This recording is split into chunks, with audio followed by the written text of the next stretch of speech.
अस्सलाम वालेकुम। Programme talk shock के लिए मैं हूं एजाज सैयद और मैं हूं आसिफ बशीर चौधरी। आज के टॉक शॉक में हम एक खबर पे बात करेंगे और वो खबर है इस्लामाबाद में सीनियर पुलिस अफसर की तरफ से मुबैना खुदकुशी का मामला। हम ठोस हकायक सामने लेकर आए हैं, आपको बताएंगे कि वाकई ये खुदकुशी थी या कत्ल का कोई मामला, क्या इसमें जिन पुलिस अफसरान का नाम लिया जा रहा है वो इन्वॉल्व थे या मामला कुछ और था। आइए बातचीत का आगाज करते हैं।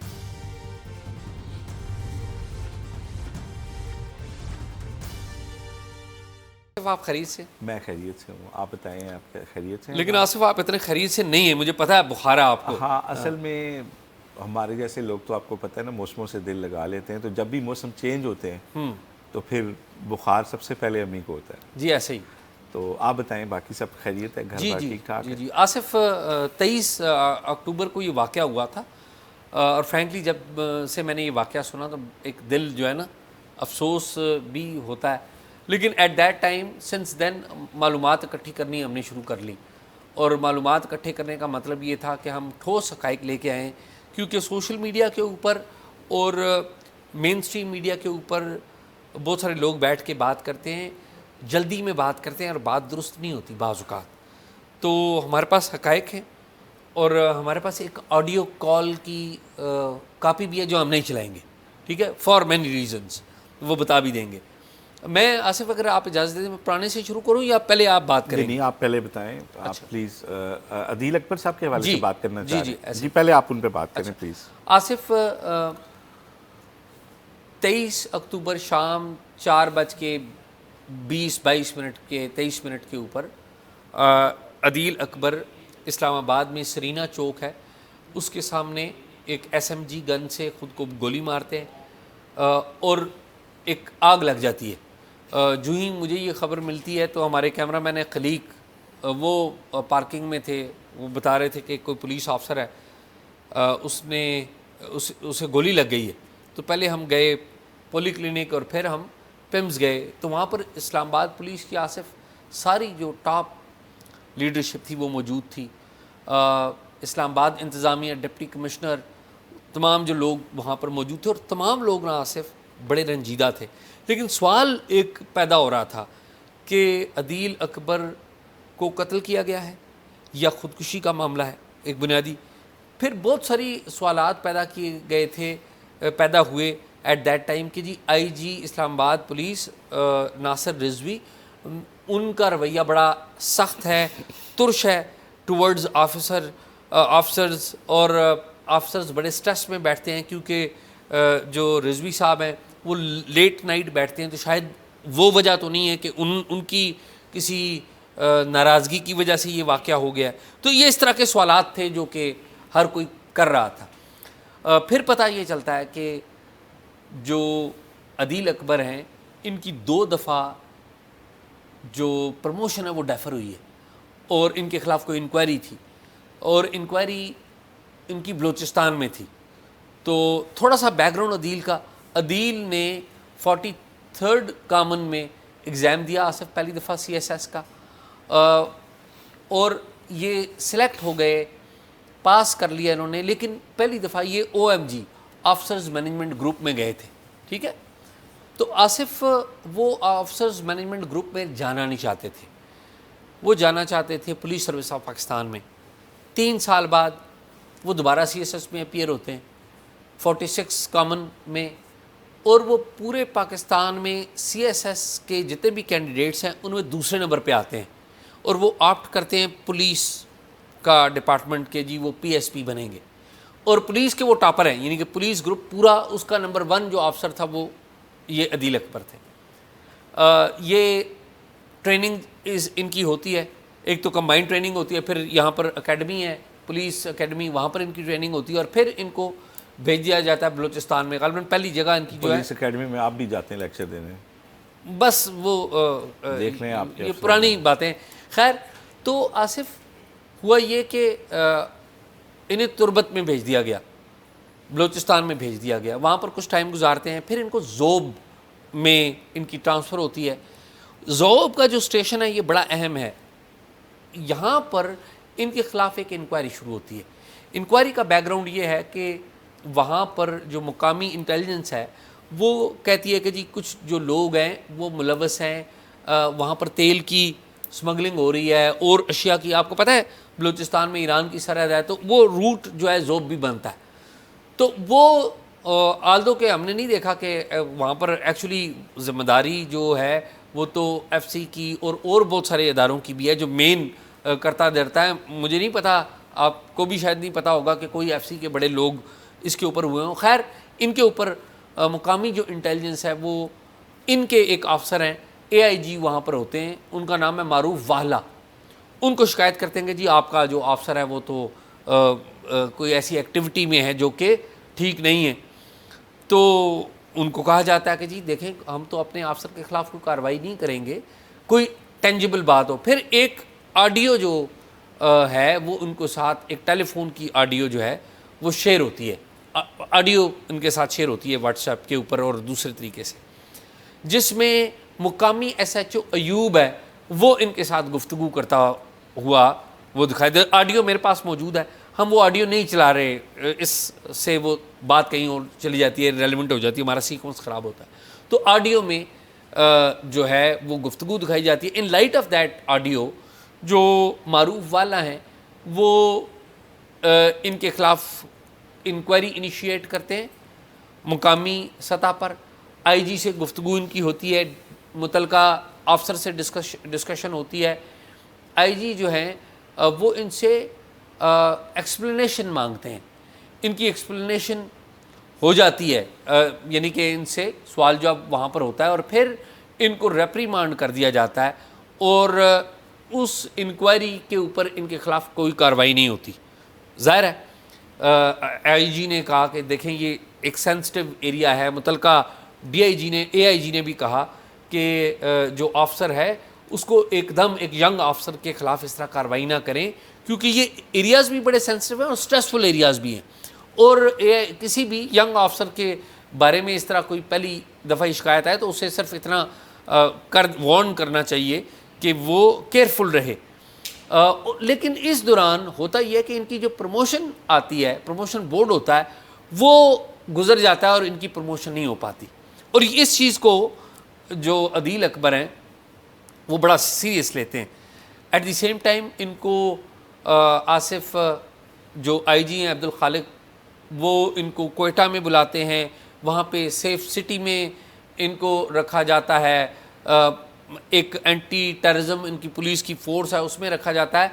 फिर आसिफ इनको प्राइज्ड पोस्ट भी दी जाती है, ज़ियारत में इनको DPO लगा दिया जाता है। ठीक है, DPO लगा दिया जाता है, ये वहाँ पे सर्व करते हैं। और इसी दौरान अगस्त 2024 में आप पिछले साल समवेयर आपको पता है कि IG जो अब्दुल खालिक हैं वो रिटायर हो जाते हैं और उनकी जगह आ जाते हैं मौज़म जा अंसारी, वो नए IG बन जाते हैं। अब वो जो पहली इंक्वायरी थी उसके ऊपर इनके ख़िलाफ़ कोई कार्रवाई नहीं की गई, आल्दो कि यहाँ पे बड़ा इस बात का शोर है कि इनके ख़िलाफ़ कोई कार्रवाई की जाती है और वो बात आगे बढ़ती है। हालांकि वो सारा मामला ख़त्म हो गया। इनको एक नुकसान ज़रूर होता है कि पहला बोर्ड जो होता है उसमें इनकी प्रमोशन नहीं हो पाती। अच्छा, आसिफ नए IG आ जाते हैं, नए IG के पास दोबारा जो मुख्तलिफ इंटेलिजेंस रिपोर्ट्स की रोशनी में दोबारा आ जाता है जी कि इस अफसर के ख़िलाफ़ कोई कार्रवाई नहीं हुई। एक अफसर नहीं, 2-3 और अफसर्स भी हैं। तो वो एक दोबारा इंक्वायरी शुरू करते हैं जिसकी जो सरबराही है वो करते हैं अब्दुल गफ़ार कैसरानी, ये DIG हैं। तो अब्दुल गफ़ार कैसरानी क्या करते हैं, वो पुराने AIG को फ़ोन करते हैं, पुराने अफसर को, भाई तुम्हारे साथ सर्व किया। उन्होंने कहा जी वो मामला क्लियर हो चुका हुआ है उसका, उसी की बुनियाद पे इसको सज़ा मत दें, वो मामला इसका क्लियर हो चुका हुआ है। ये क्लियर हो जाता है, वापस कोयटा में आता है और फिर इस्लामाबाद के एक अफसर हैं जो इनको रेकमेंड करते हैं IG इस्लामाबाद को कि जी इनको इस्लामाबाद ले लें, और ये बलूचिस्तान से आ जाते हैं इस्लामाबाद की कहानी आसिफ आगे बयान करें। आपके पास भी मुझे पता है चीज़ें हैं, तो फिर आगे एजाज़ मेरे पास तो देखें, मैं आप तो ये एक फ़र्द की बात कर रहे हैं ना, देखें, और वो यकीनन हर फ़र्द है मिल्लत के मुकद्दर का सितारा, और जो एक बच्चा CSS करके आता है वो एक खुद एक उसकी एक बड़ी स्टोरी होती है, उस फैमिली के लिए वो एक उम्मीदों का मरकज़ होता है। लेकिन मैं इस सारे मामले में एक फ़र्द से ज़्यादा उस सारे सिस्टम के अंदर जो चीज़ें वो हाईलाइट करके गया है, मैं ज़रा उनके ऊपर बात करूँ। जी आसिफ, फिर मैं उस कहानी को कंप्लीट कर देता हूँ जी प्लीज़, ठीक है, क्योंकि वो मेंटल हेल्थ के ऊपर हमने बात आप ज़रा क्विकली ये बताएं, तो मैं आपको इसकी कुछ और पहलू भी बताऊँ। अच्छा आसिफ, वो इस्लामाबाद में सर्व करते हैं। जब जो ही वो इस्लामाबाद में आते हैं, आपको पता है यहाँ पे जॉइंट अवामी एक्शन कमेटी का मामला चल रहा था कश्मीर में, इनको कश्मीर में भेज दिया जाता है, ये वापस आते हैं तहरीक लब्बैक का। वैसे तो उनकी कागज़ों में अगर टाइम देखा जाए तो मुद्दत ज़्यादा है यहाँ पर सर्व करने की, 2 माह से ज़्यादा है, लेकिन एक्टिव सर्व इन्होंने तकरीबन 20 दिन किया है। लेकिन एट द सेम टाइम ये स्ट्रेस रिलीव के लिए एक कंसल्टेंट जो है उनसे भी कंसल्टेंसी ले रहे थे, इनकी वाइफ भी थी, डॉक्टर थी, वो भी डॉक्टर भी इनको कह रहा था कि जी आप बहुत ज़्यादा स्ट्रेस में हैं, आप छुट्टी लें।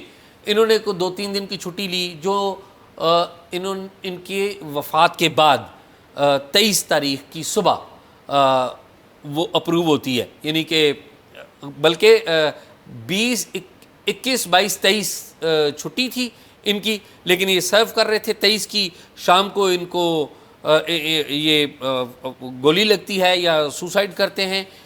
23 की सुबह इनकी जो छुट्टी है वो अप्रूव होती है। तो आसिफ, इसमें यह कहा जाता है जी आखिरी कॉल जो है वो गालबन इन्होंने आईजी को किया या आईजी ने इनको किया है। ये बात तो आसिफ मैं ज़िम्मेदारी से आपको पूरा चेक करके बता रहा हूँ कि आईजी के साथ इनकी कोई कॉल नहीं हुई। उस पर्टिकुलर बात इन्होंने एसी सदर से बात की और वो प्रोफेशनल नोयत की बात की है कि सर कोई किसी जगह पे एसएचओ की ज़रूरत थी। ये जा रहे थे एक्चुअली एस्टैब्लिशमेंट डिवीजन के मेरी प्रमोशन का बोर्ड हो जाए, उसकी वो ज़्यादा था। तो उस अफसर से मुलाकात नहीं हुई तो उन्होंने यू टर्न लिया है सामने सरीना के सामने से, और फिर उन्होंने अपने गनमैन से गन लिया और वो फायर कर लिया अपने आप को। इसमें 2 छोटे छोटे सवाल, एक तो इनका ड्राइवर और वो जो इनका गनमैन है वो अभी तक पुलिस के पास हैं। इनका आईफोन पुलिस के पास है, वो उसे ब्रेक नहीं कर सके कि क्या मैसेजिंग होती रही है। अब इनका जो आईफोन है वो किसी खुफिया एजेंसी को दे दिया गया कि वो ब्रेक करें ताकि पता चल सके। तो ये है कहानी जो ओवरऑल है। मेंटल हेल्थ का इशू है, मेंटल स्ट्रेस का इशू है। मैं चाहूँगा कि उसके ऊपर आप दें। अच्छा एजाज़, इस तरह है कि ये वाक़या जब होता है ना तो इसको लोगों ने बड़ा एक पर्सनल लिया। हालांकि आपको पता है वॉर ऑन टेरर में हम कितनी शातें पहले दे चुके हैं, अभी बॉर्डर सिचुएशन क्या है उसमें कितनी शातें हो रही हैं, लेकिन ये एक ऐसा वाक़या था कि हर इंसान एक बड़ा कंसर्न फील हुआ। मुझे ट्विन सिटीज़ की अगर मैं बात करूं तो सबसे पहले तो इसमें जो एक मिस इन्फॉर्मेशन आई जी कि आखिरी कॉल आईजी साहब ने की है और उसके बाद उन्होंने खुदकुशी कर ली है। ठीक बात। और बड़ा ही सारी तोपों का रुख आईजी इस्लामाबाद की तरफ हो गया। लेटर ऑन पता चला कि वो आईजी इस्लामाबाद की कॉल नहीं थी, बल्कि अगले दिन जनाजे में आईजी इस्लामाबाद यहाँ से गए और उन्हें वहाँ आपदीदा नज़रों के साथ, निगाहों के साथ लोगों ने देखा कि वो बड़ा पर्सनल इसको आसिफ, मैं तो हॉस्पिटल में उस वक्त था ना, जिस वक्त देखा मैं तो परेशान हो गया कि आईजी वाज देयर। आखिरी जो कॉल आई उसके ऊपर हम आगे बात करेंगे, लेकिन इस सारे मामले को अगर हम देखें तो खुदकुशी की जो अकसाम हमें बताई जाती हैं, क्योंकि एक नफ्सियाती मैटर होता है, ठीक, एक ख़ास स्टेट ऑफ माइंड होती है, और इसके बारे में ये एक ऐसा स्पॉन्टेनियस कोई वाक़या होता है जिस पावरफुल वाक़े की रो में कोई इंसान बह जाता है और वो ख़ुद को ख़त्म कर लेता है। अगर वो एक लम्हे के लिए भी उस रो से निकल के सोच ले कि क्या होगा तो वो खुदकुशी नहीं कर सकता, वो डर जाता है, वो ज़िंदगी ख़त्म नहीं कर सकता। आपने देखा होगा, सुना होगा, कई लोग खुदकुशी की कोशिश करते हैं लेकिन नहीं कर पाते, क्योंकि उनको एक वेव, एक सोच आ जाती है कि मेरे साथ क्या होगा, तो वो, लेकिन जो खुदकुशी तोड़ चढ़ जाती है ना, जी पंजाबी जो हो जाती है एग्जीक्यूट, वो होती है जिसमें वो वेव इंसान को बहा के ले जाती है और वो सोच नहीं सकता कि इसका कॉन्सिक्वेंस क्या होगा। लेकिन माहिरीन नफ्सियात खुदकुशी की एक किस्म वो भी बताते हैं जिसमें इंसान की दूसरों की तवज्जो लेना चाहता है। वो समझता है कि कोई उसकी बात ही नहीं सुन रहा, तो वो कहता है मैं ख़ुद को ख़त्म कर रहा हूँ ताकि कम से कम लोग मेरी तरफ मतवज्जो तो हों कि मैं क्या कहना चाह रहा था। तो देखें, बड़ा ही अफसोसनाक है, पाकिस्तान में एजाज़ 15 से 18 बंदे डेली खुदकुशी करते हैं, और मैं ये सुन के हैरान हो गया ये फिगर्स कि पाकिस्तान में 5,000 साढ़े 5,000 बंदा एनअली खुदकुशी करते हैं। और सिर्फ अगर साल 2012 के जो फिगर्स हैं वो लिए जाएं, 13,000 बंदे ने खुदकुशी की, यानी औसतन 35 बंदों ने डेली खुदकुशी की। दुनिया में वैसे तो सालाना 8 लाख के करीब लोग खुदकुशी करते हैं, लेकिन पाकिस्तान जैसे समाज में ये बहुत बड़ी रेशो, क्योंकि हमारे यहाँ फैमिली सिस्टम रहा है और फैमिली सिस्टम में ये खुदकुशी ना होने के बराबर होती थी। क्यों? तो ये तो टेररिज्म का नंबर से भी ज़्यादा नंबर है ना। देखें, माहिरीन नफ्सियात क्या कहते हैं, वो ये कहते हैं कि जब एक पावरफुल, अब अगर इस मामले पे जाएं, देखिए हम सब कुछ ना कुछ बैगेज लेके चल रहे होते हैं, हम सब की ज़िंदगियों में कुछ ना कुछ मसाइल होते हैं, हम सब की ज़िंदगियों में कुछ ना कुछ महरूमियाँ होती हैं। किसी के वालदैन बीमार हैं, किसी के बच्चे बीमार हैं, किसी को नौकरी के मसाइल हैं, कोई फाइनेंशियली सेट नहीं है, किसी के खुदा न खास्ता बच्चियों के मसाइल हैं, रिश्ते नहीं हो रहे, किसी के रिश्ते होके टूट गए हैं। तो ऐसा नहीं है कि वो सारे लोग खुदकुशी कर लेते हैं। खुदकुशी नॉर्मली वो बैगेज आपके साथ आता है, आप कभी उतर भी जाते हैं पटरी से, लेकिन खुदकुशी एक नॉर्मली जो एक खुदकुशी अब्रप्टली होती है, यानी कि ये वो खुदकुशी थी जिसमें आखिरी वक्त तक एक बंदा नॉर्मल बिहेव कर रहा है, किसी से मिलने जा रहा है, वो बंदा नहीं मिलता, अच्छा चलो आगे चलते हैं। उसमें जो ट्रिगर किया है ना जिस चीज़ ने, वो कॉल थी जिसने ट्रिगर किया उस शख्स को जो बिल्कुल एक दहाने के एक एज के ऊपर खड़ा हुआ था, और वो आखिरी, वो कहते हैं ना ऊंट पे आखिरी जो एक लास्ट वो जो आखिरी दिन का वो पड़ा और उसके बाद वो कोलैप्स हो गया बंदा। तो जो मसाइल पैदा हुए ना इस केस की अगर हम बात करें, आईजी साहब ने खुद तो कॉल नहीं की, ठीक, लेकिन जिसने कॉल की है उसको बचाने की मुसलसल कोशिश हो रही है। हम नहीं कहते कि उसको सजाए मौत दे दें, लेकिन ये सारी सूरत हाल इंडिकेट करती है कि पुलिस किस हालात में काम कर रही है, उनकी वर्किंग एनवायरनमेंट क्या है। एक बंदा बीमार, एक तो नफ्सियाती मसाइल का शिकार है, उसके बाद वो बीमार है, कोविड है, छुट्टी की दरख्वास्त उसने दी हुई है जो उसे पता ही नहीं है कि अप्रूव होगी भी या नहीं होगी या हो चुकी है। अब अगर आप उनके जनाजे वाले दिन छुट्टी अप्रूव करें तो इसका अलमी है। तो वर्किंग कंडीशन, और उसके बाद हमारे आईजी साहब जो बड़े एफिशिएंट माने जाते हैं, खुद सोते ही नहीं है, उनको भी सोचना होगा। ठीक है, आखिरी कॉल उन्होंने नहीं की, लेकिन मुझे एक अफसर ने बताया कि मुझे एक रोज़ रात 2:30 बजे बुलाया गया कि आईजी साहब मिलना चाहते हैं, और उन्होंने मुझे बुला के शाबाश दी कि आपने फ़लाँ काम बड़ा अच्छा किया। तो मैं घर से उठा सोते में और जाके आईजी साहब के पास, उन्होंने कहा वेल डन, आपने बड़ा अच्छा काम किया। तो मैं उन्हें सलूट मार के वापस आ गया और दोबारा मुझे नींद नहीं आई। मसला ये है कि कोई वर्किंग यार आर्स होते हैं, पूरी दुनिया में कुछ प्रैक्टिसेस हैं। आईजी साहब अनथक आदमी है, लेकिन फोर्स का ज़रूर ख्याल करें कि इनके अंदर कितनी कैपेसिटी है और उस कैपेसिटी के अकॉर्डिंगली उन्हें लेके चलें। अब आते हैं वापस, एजाज़ अगर आप मुझे अलाउ करें, देखें मुझे बड़ी हैरत हुई कि 2 माह पहले नेशनल असम्बली में एक फ़िगर दिया गया कि पाकिस्तान में 8 करोड़ इंसान, एजाज़ 8 करोड़, हाँ, अगर 24 में से 8 लगाएं तो हर 3 में से 1 बंदा पागल है। ठीक, ये मैं आपको अगर अगले प्रोग्राम में मैं आपको डेट भी दे दूंगा किस दिन ये फिगर वजारत सेहत ने पेश की है कि पाकिस्तान की आबादी में से 8 करोड़ लोग जो हैं वो पागल हैं, और पागल की डेफिनेशन पे पूरा उतरते हैं, यानी वो मुख्तलिफ नफ्सियाती अवारिज का शिकार हैं और वो बिहेव नहीं करते नॉर्मल। और बिलीव मी एजाज, मैंने जब वो पढ़ा तो मैं सोच रहा था यार मैं तो इस 8 लाख में फाल करता हूँ, मैं नॉर्मल बिहेव नहीं करता, 8 करोड़ में फाल करता मैं उस 8 करोड़ में फाल क्यों? यार हमारे रवैये अब नॉर्मल हो गए हैं, हम किसी वक्त इतना ओवर वो कर देते हैं, रिएक्ट कर देते हैं कि बाद में एहसास होता है यार ये तो इतनी चीज़ नहीं थी। और ये जो 8 करोड़ लोग हैं, बिलीव मी कि ये सब उन्हीं मसाइल का शिकार हैं। तो माहिरीन नफ्सियात ये कहते हैं कि बाज़ जो खुदकुशियाँ होती हैं ना वो सिम्टमेटिक होती हैं, उनके कुछ सिम्टम्स हैं। वो क्या सिम्टम है एजाज़? अगर कोई बंदा ये कहे ना, अगर कभी आप किसी के मुँह से सुने कि यार मेरी ज़िंदगी तो बेमकसद है, मेरी ज़िंदगी का तो कोई फ़ायदा नहीं है, ठीक, तो आप समझ जाएं कि ये बंदा तन्हाई का शिकार है। इसके अंदर वो नेगेटिव ख्यालात पनप रहे हैं जिनका खात्मा खुदा न खास्ता खुदकुशी पे हो सकता है। ठीक है, तो खुदा के लिए ऐसे लोगों को तन्हा मत छोड़ें, उनको टाइम दें, उनके करीबी दोस्तों को, कम से कम उनकी फैमिली को ज़रूर आगाह करें कि इनके अंदर किस किस्म की टेंडेंसी पाई जा रही है। ये ऐसी बातें कर रहे हैं कि ये लगता है कि ये बहुत ज़्यादा मायूस हो चुके हैं चीज़ों से, या इनके अंदर जो है ना चीज़ों को लेके ये किसी पछतावे का और उसका शिकार है। और एजाज़ इसमें हम सबको बड़ा इसमें सोचना होगा, ख़ास तौर पे बाइख्तियार लोगों को, जो दफ्तरों में बाइख्तियार होते हैं, जो घरों में बाइख्तियार होते हैं, जो ख़ानदानों में बाइख्तियार होते हैं, जो समाज में बाइख्तियार होते हैं। हम बतौर कौम ना इंतहाई बेहिस हो चुके। हम ऐसे लोगों को आइडेंटिफाई करना तो क्या, उनकी महरूमियों और कमज़ोरियों का मजाक उड़ाने वाले लोग। और ये रवैये और ये टेंडेंसियाँ लोगों को लीड करते हैं खुदकुशी की खुदसोजी की तरफ, खुदकुशी की तरफ। देखें पाकिस्तान में ये बात आम है कि किसी ने तेल डाला है, खुदकुशी इसलिए करिए कि उसको इंसाफ नहीं मिल रहा। अभी पिछले दिनों एक अदालत के बाहर एक बंदे ने इस तरह खुदकुशी की थी। पुलिस के दफ्तरों के सामने ऐसे होता है। बतौर समाज के अंदर निज़ाम डिलीवर नहीं कर रहा, लेकिन खुदा के लिए ऐसे तमाम लोग जो इन महरूमियों की तरफ जा रहे हैं, उसमें आपकी मेरी हम सब का फ़र्ज़ बनता है कि उन लोगों की काउंसलिंग करें, उन्हें उनकी ज़िंदगी के पॉजिटिव पहलू भी बताएं उनको, बजाय लेकिन क्या होता है, हम मजाक उड़ाते हैं।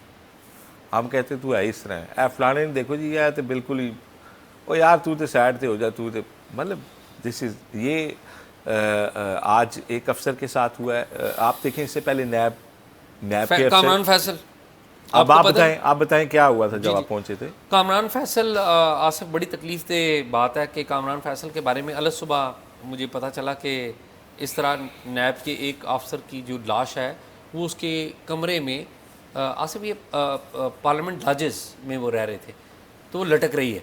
और चूँकि वो रेंटल पार केस करते थे, राजा परवेज़ अशरफ आपको पता है उस वक्त मुलज़म थे, तो इल्ज़ाम लगा कि जी एक शक पैदा हुआ कि पॉलिटिकली मनूवर्ड कत्ल तो नहीं है। तो आसिफ मैं फौरी भाग के उधर पहुंचा, मुझे उनके किसी कुलीग ने फ़ोन किया था। अच्छा मैं पहुंचा तो मतीउल्लाह भी पहुंच गए, मतीउल्लाह जान। तो आसिफ वो उनकी लाश जो है उनके कमरे में लटक रही थी, इर्द गिर्द के उनके जो साथी थे। फिर पुलिस वहाँ पर मौजूद थी, उन्होंने परे किया सबको, लाश उनकी उतारी।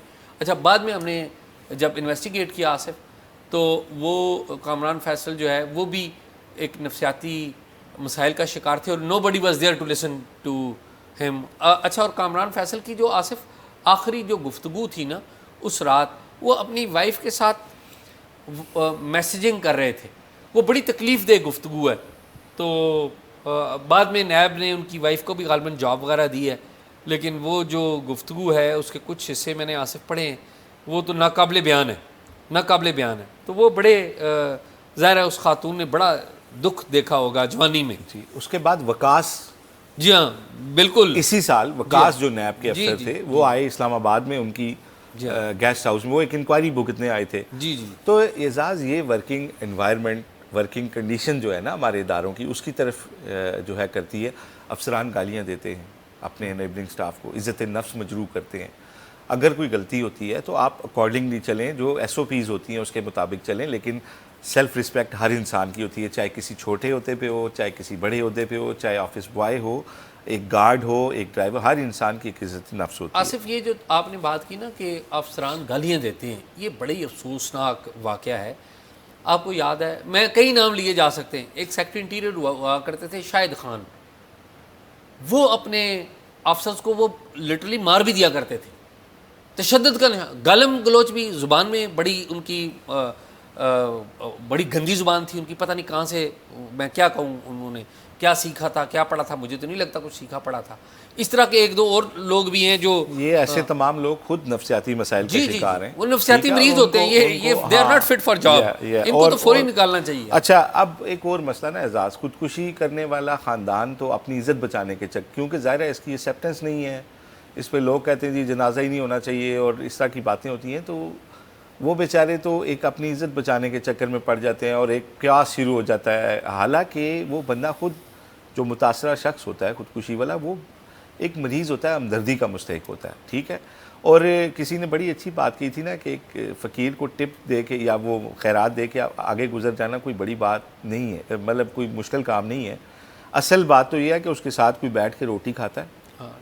जब आपको ऐसे लोग मिलें तो खुदा के लिए उनको अकेला ना छोड़ें। अच्छा, एक और भी होता है, जब ये इस्टेब्लिश हो जाए, माहिरीन नफ्सियात क्या कहते हैं कि अगर इस्टेब्लिश हो जाए कि किसी बंदे में ये टेंडेंसी पाई जाती है और वो मायूस है हालात से, बहुत ज़्यादा डिप्रेशन में है, उसे एक तो अकेला ना छोड़ें, फिर उसके इर्द गिर्द ऐसी चीज़ें ना हों जिससे वो खुद को नुकसान पहुंचा सके। ये तो खैर काफ़ी मुश्किल काम है, घर में छुरी चाकू कुछ ना कुछ होता ही है, अगर लाइसेंस, अगर वेपन ना भी हो, फिर कहीं से वो कूद भी सकता है, कोई एक्सीडेंट भी कर सकता है, लेकिन उनके ऊपर नज़र रखने की, उन्हें कंपनी देने की ज़रूरत होती है। कहा जाता है कि उनके साथ आप प्लान करें कि यार हमने यूँ जाना है, फिल्म देखनी है, शिकार पे जाना है, ये करना है, उनकी तवज्जो बटाने की कोशिश करें ताकि उनको नॉर्मलाइज किया जा सके और वो उन चीज़ों को आहिस्ता आहिस्ता भूलना शुरू करें जिनके ज़ेरे असर वो डिप्रेशन में चले जाए। अच्छा आसिफ, आपने जो डाटा दिया उसमें जेंडर का आपके इल्म में है या नहीं? मैं 2 सूबों के जेंडर का बारे में बता दूं कि आपको पता है सबसे ज़्यादा ख़वातीन सिंध में और बलूचिस्तान में ख़ुदकुशी करती हैं, क्योंकि सिंध में ऐसी रस्म एक है अंदरून सिंध में जिसमें औरतें जो हैं वो मर्दों के इस्तेसाल का सबब बायस यानी कि की वजह से विक्टिम होती हैं, वो विक्टिम मर्दों के इस्तेसाल, मर्द इस्तेसाल करता है। और बलूचिस्तान में भी यही सूरत हाल है कि औरतें मर्दों के इस्तेसाल की विक्टिम हैं और वो उस इस्तेसाल से बचने के लिए तंग आकर वो खुदकुशी कर लेती हैं। एजाज तो हमारे औरतों की बहुत हाँ, बड़ी तादाद है, ये वजह है, एक बहुत बड़ी तादाद है। अब तो आपने गुज़श्ता चंद सालों से हम ये भी सुन रहे हैं कि किसी बंदे ने अपनी पूरी फैमिली को मार के खुद भी खुदकुशी कर ली, मौशी हालात से तंग आके कर ली, ठीक है ना। तो हम इस बात पे तो हमें शायद अल्लाह माफ़ कर देगा कि आपके साथ में कोई जो रहता था वो मुसलमान क्यों नहीं हुआ, लेकिन अगर कोई भूख से मर गया ना तो हमारी जान नहीं छूटेगी। ऐसे ही बात।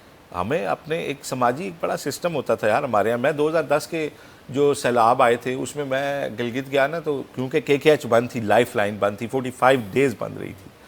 मैं हैरान हो, मेरा ख्याल था कि लोग पता नहीं क्या हालात होंगे। मुझे एक मांगने वाला नज़र नहीं आया कि जिसके पास 2 रोटियाँ थी ना उसने एक दूसरे को दे दी। एक समाजी उनका इतना एक आपस में एक बांड है। तो ये बांड जब तक रहता है ना, मुश्तरका निज़ाम होता है, या अगर छोटी भी फैमिली है, अगर जॉइंट सिस्टम नहीं भी है, तो जब तक आप में फासले नहीं होते ना, आप अपनी बात किसी को सुना देते हो, गम हल्का हो जाता है, आपका जो है ना कैथारसिस हो जाता है। जब आप घुटते रहते हैं, इवन हार्ट अटैक की बहुत सारी वजूहत, सिर्फ खुदकुशी नहीं एजाज, बहुत सारे लोग अपने मसाइल नहीं बता पाते और उन्हीं के ज़ेरे असर डिप्रेशन में हार्ट अटैक हो जाता है। ये बड़ी ऑब्वियस रीज़न है हार्ट अटैक की कि आप परेशानियों में घिर के आपने हार्ट अटैक हो गया आपको। तो ये जो हमारा वो ख़ानदानी निज़ाम था ना, क्योंकि अब तो जो बच्चियाँ ब्याह के आती हैं वो कहती हैं कि जिससे हमारी शादी हुई है इसका ना कोई आगे और ना कोई पीछे हो, बस ये एक बंदा हो और मैं हूँ। लेकिन जब तक हमारा ख़ानदानी निज़ाम था उसमें ये मसाइल नहीं होते थे। उसमें उन बच्चियों को बड़ी सहूलत होती थी कि उसकी सास होती थी, ससुर होते थे, स्कूल लाना ले जाना, उनकी ट्रेनिंग, उनको बहुत सारी हेल्प करना।